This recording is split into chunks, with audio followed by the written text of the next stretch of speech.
Shalom, selamat pagi Jemaat Gemim Gloria Jakarta Selatan. Baiklah, di pagi hari ini sebelum kita melakukan segala aktivitas kita membaca serta merenungkan firman Tuhan di pagi ini.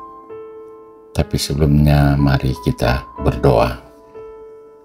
Allah Bapa kami di surga, Allah yang kami sapa melalui Putra-Mu Tuhan kami Yesus Kristus, ya Roh Kudus, kami menaikkan pujian, hormat, syukur, terima kasih kepadamu karena pemeliharaan Tuhan, sehingga di pagi ini kami boleh bangun menikmati hari baru karunia-Mu dalam tubuh dan jiwa yang sehat.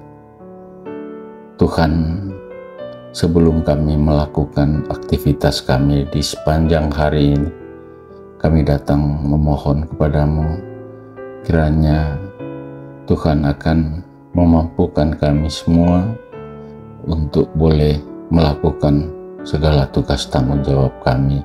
Tapi sebelumnya kami ingin membaca serta merenungkan firman-Mu agar kami dapat kekuatan untuk menjalani kehidupan ini.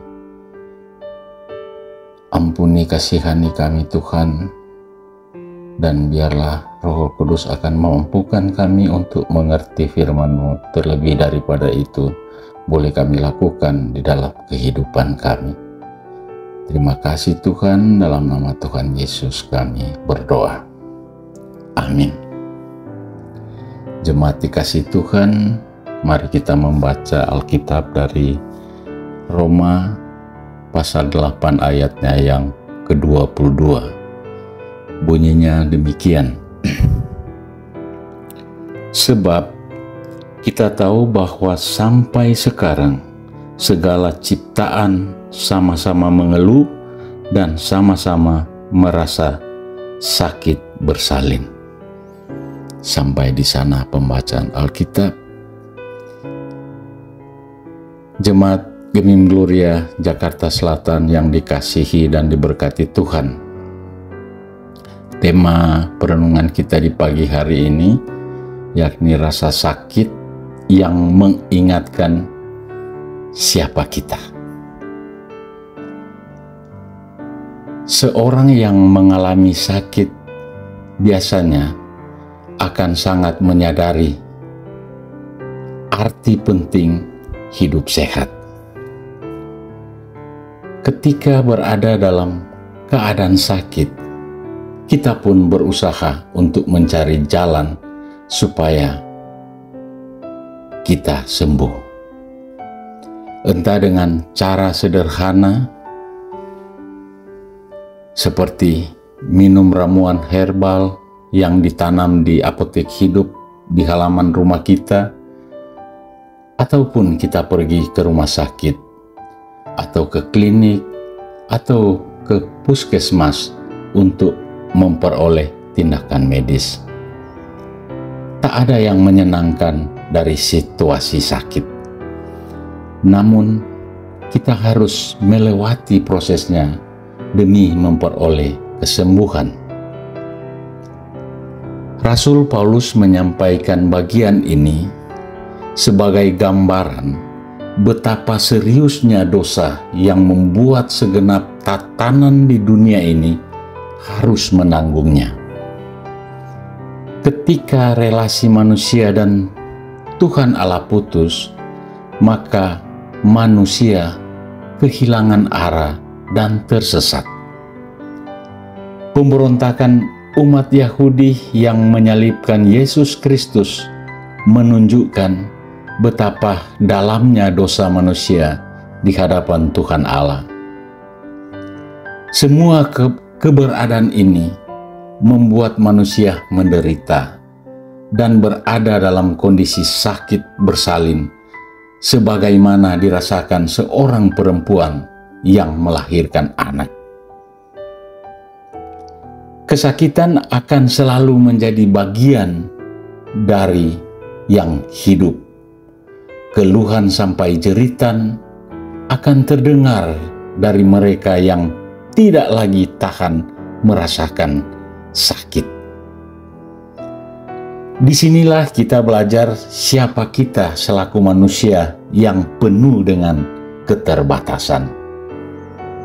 Ada saat kita penuh semangat, tetapi rapuh di saat yang lain. Kita rindu mencurahkan isi hati kita kepada Tuhan Allah dan kepada orang lain. Karena itu, marilah menjadikan keluarga kita sebagai tempat di mana setiap anggota akan merasa terlindungi.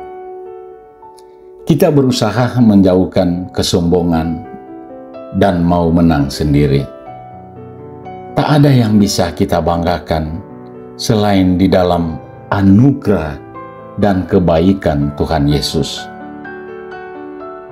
Sakit dan sehat adalah anugerah yang datang silih berganti. Ini mengajarkan kepada kita untuk tidak lupa bersyukur, serta selalu datang hanya kepada Tuhan dengan rendah hati dan memohon tuntunannya. Biarlah kita semua menyerahkan kehidupan kita hanya kepada Tuhan. Amin. Kita satu di dalam doa.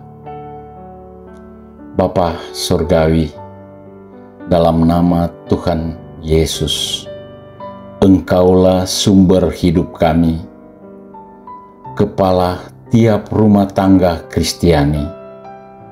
Kami percaya tak ada suatu pun yang terjadi tanpa kendali kuasa-Mu.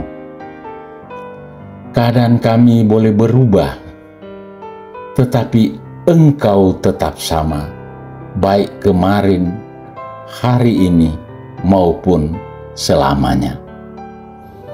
Karena itu, ajarlah kami untuk selalu bergantung kepadamu dalam sehat maupun sakit, dalam keberhasilan maupun dalam kegagalan. Semua keadaan itu mengajarkan kami untuk selalu bersyukur serta mengingatkan siapa kami yang terbatas di hadapan Tuhan yang tak terbatas. Inilah doa kami, dalam nama Tuhan Yesus kami sampaikan. Amin.